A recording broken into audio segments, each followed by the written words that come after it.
On the afternoon of March 17, 1989, the sky over Rio de Janeiro was covered in heavy clouds, signaling an imminent storm.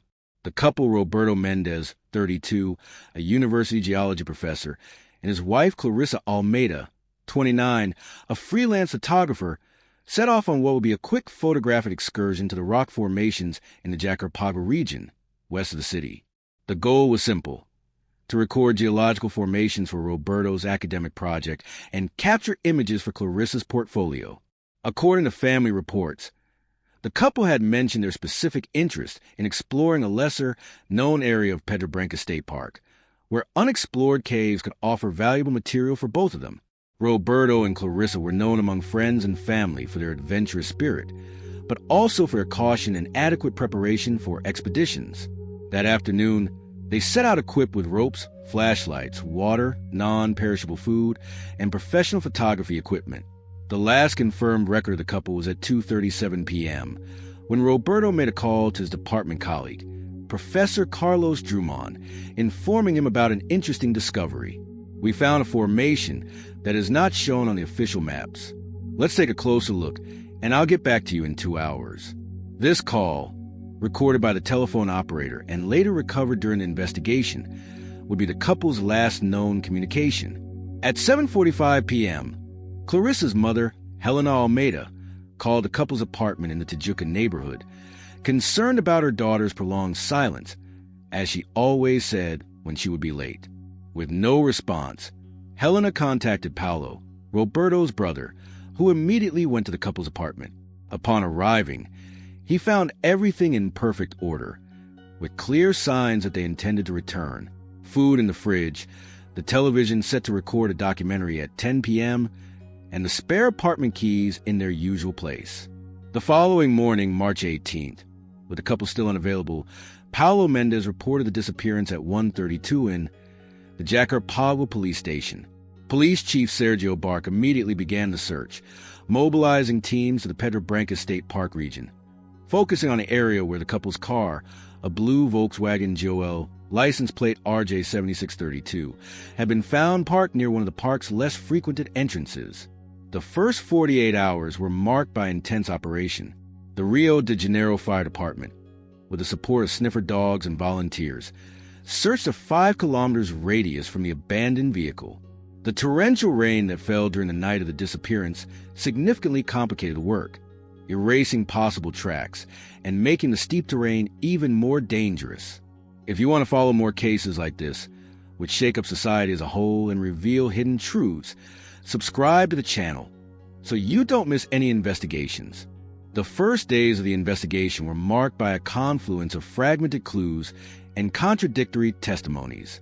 On March 20th, 1989, 3 days after the disappearance, a park ranger, Sebastião Ribeiro, 54, reported having seen a couple matching the description of Roberto and Clarissa following a little-known trail, popularly called Caminho das Pedras, around 3:30 p.m. on the day of the disappearance. They seemed excited, carrying camera equipment and talking about rock formations, Sebastião stated in his official statement. This testimony led authorities to focus the search on this specific area, characterized by rugged terrain and dense vegetation. However, after 5 days of meticulous searches, no further trace of the couple was found.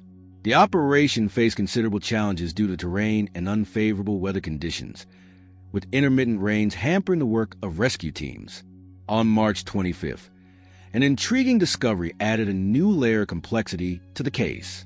A backpack containing camera equipment, identified as belonging to Clarissa by her discreet signature on the strap, was found by a group of hikers approximately 3 kilometers from where the car was parked, but in the opposite direction of the rocky path.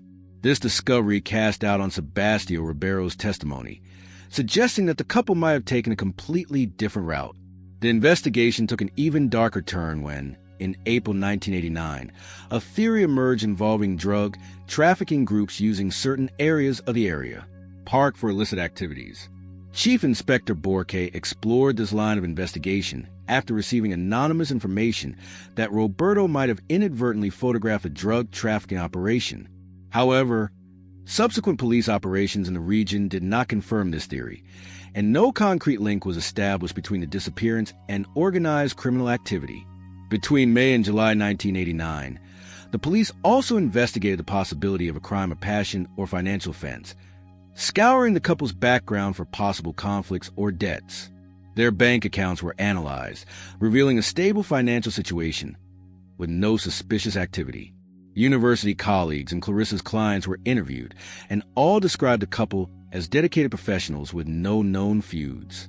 A turning point occurred in September 1989, when a geology student participating in an academic expedition found a notebook belonging to Roberto about 7 kilometers from the parking lot, near an area known as the Furnace Complex, characterized by rock formations with small caves and crevices.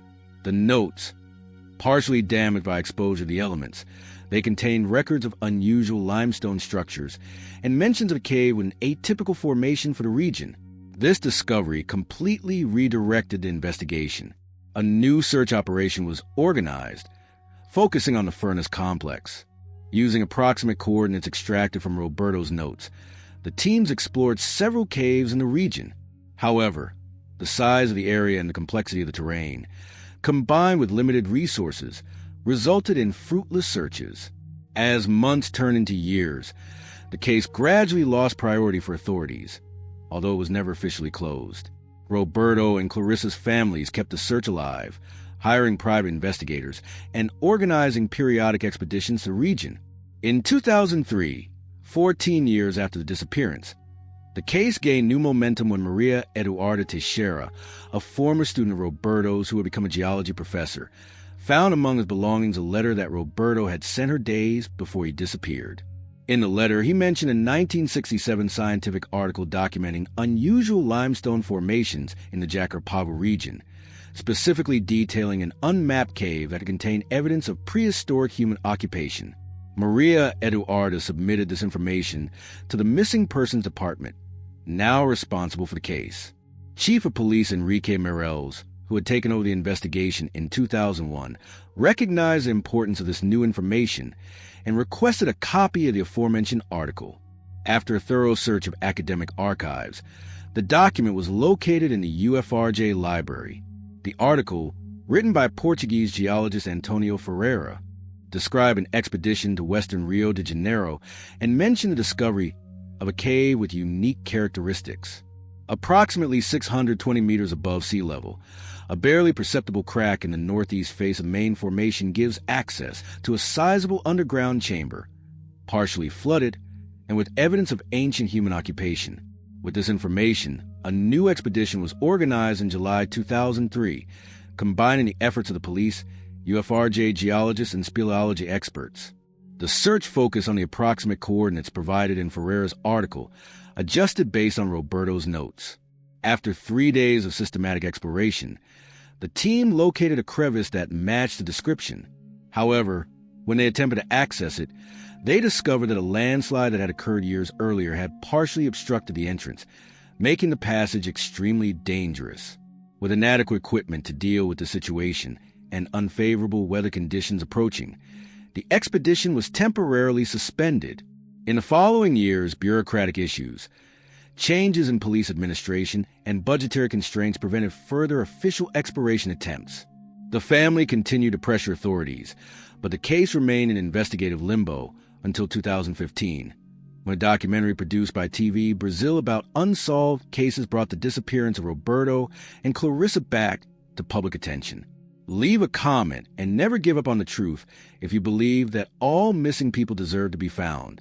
The renewed interest in the case, fueled by the documentary's impact, coincided with progress, significant technological advances in speleological exploration equipment. In January 2017, the UFRJ Institute of Geosciences, in partnership with the fire department and using private funding obtained by the couple's family, organized a new expedition to the site. This time, the team was equipped with cutting-edge technology, including drones adapted for confined spaces, thermal imaging equipment, and sonar capable of mapping underground cavities. After 2 days of meticulous work, they were able to confirm the existence of a significant chamber behind the partially obstructed crevice.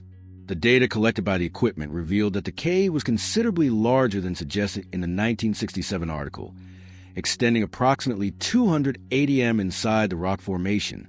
More significantly, they detected that approximately 40% of the space was flooded, with the water level having risen substantially since the original description. This discovery brought a new problem: the need to partially drain the cave before safe exploration could be carried out. The process required complex environmental permits, impact studies, and considerable resources.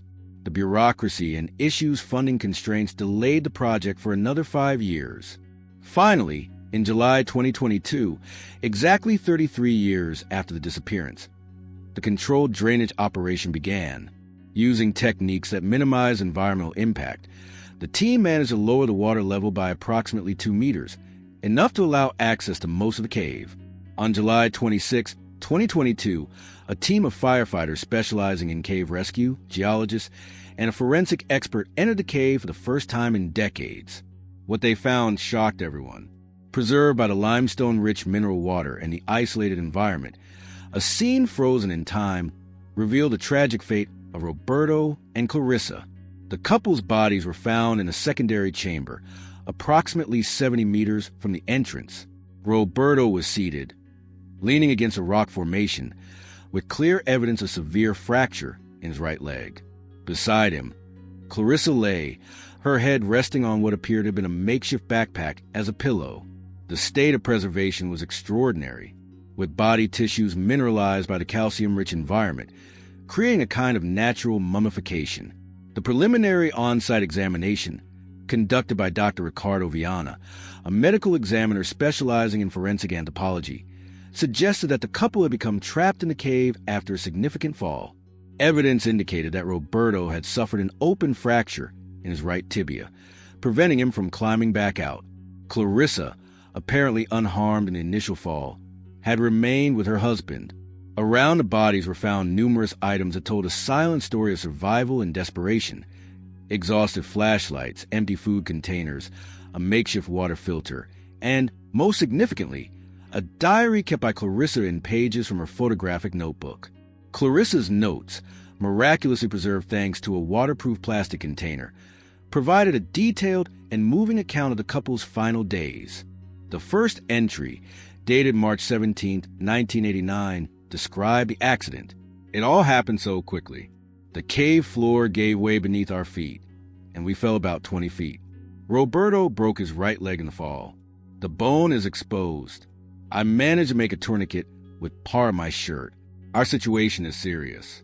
I try to climb back up, but the walls are very smooth and steep. Cell phones have no signal down here. We need to conserve our flashlights and food. I hope they notice our absence soon. Subsequent entries documented their efforts to survive and be rescued. In the early days, Clarissa made daily expeditions to try to find another exit or call for help, always returning to care for Roberto, whose condition worsened as an infection developed in the fracture. On March 20th, she wrote, "Today I heard voices. I tried to scream, but the cave walls seemed to absorb sound. We're very far away. Roberto has a high fever. I used our remaining water to clean the wound again." The March 21st entry revealed an alarming discovery. The water level is slowly rising. I realized this today when I woke up. A part of the cave that was dry yesterday now has about 10 centimeters of water. We need to move to a higher level. With immense effort, Clarissa managed to drag Roberto to a higher natural platform, where they remained. Entrances became more spaced out as they conserved energy and supplies. On March 23rd, she noted, "Roberto is delirious with fever. We've run out of food. I found some fungi growing on the walls that look similar to the edible ones Roberto taught me to identify. It's our only option now." The penultimate entry, dated March 26th, was brief and distressing. "Roberto didn't wake up today. His breathing is very weak. The water keeps rising. I no longer have the strength to try to climb. If anyone finds this someday, please tell our families that we love each other very much and that we try to survive until the end." The final entry, dated March 27th, contained only one line: "I'm very tired. I'm going to lie down next to Roberto now." forgive us for not being able to return. The autopsy, conducted by the Rio de Janeiro Institute of Forensic Medicine, confirmed the initial observations. Roberto died of septicemia, resulting from the infection in the exposed fracture, complicated by malnutrition and hypothermia. Clarissa survived a few more days, eventually succumbing to dehydration, starvation, and the consumption of fungi, which, contrary to expectations, were toxic. The final investigation report, completed in September 2022, determined that the couple's death was accidental, the result of a tragic combination of circumstances: a natural cave-in within the cave, the impossibility of communication with the outside world, and the gradual rise in water levels that would have eventually covered their bodies, explaining their extraordinary preservation. The discovery brought painful but necessary closure to the families, who were finally able to perform proper funeral rites. In a joint ceremony held on October 15, 2022, Roberto and Clarissa were cremated, and their ashes were scattered in Tijuca National Park, a place they both loved and frequented regularly. In honor of the couple and to prevent similar tragedies, the UFRJ Institute of Geosciences established the Mendez-Almeida Project, dedicated to the complete mapping of caves and subterranean formations in the state of Rio de Janeiro, with an emphasis on safety and accessibility. Additionally, a scholarship in the couple's name was created for geology and photography students. Environmental. The cave where they were found, now officially named Roberto and Clarissa Cave, was sealed for safety reasons after the bodies and evidence were removed. A memorial plaque was placed near the park entrance, briefly telling their story and serving as a reminder of the dangers of unsupervised exploration. The case of Roberto and Clarissa Mendez remains one of the most extraordinary in Brazilian forensic history, not only for the exceptional preservation of the bodies and evidence, but also for moving testimony they left of their final days. A story of love, courage, and the instinctive fight for survival in the face of the inevitable. If you've watched this far, it's because you care about these cases that mark families forever. Leave a comment saying, "I watched this far so I can get to know you and know who truly cares about the search for the truth." Don't forget to like and share this story with people who also value the memory of those who passed away in tragic circumstances. Subscribe to the channel for more investigations that reveal long-hidden truths.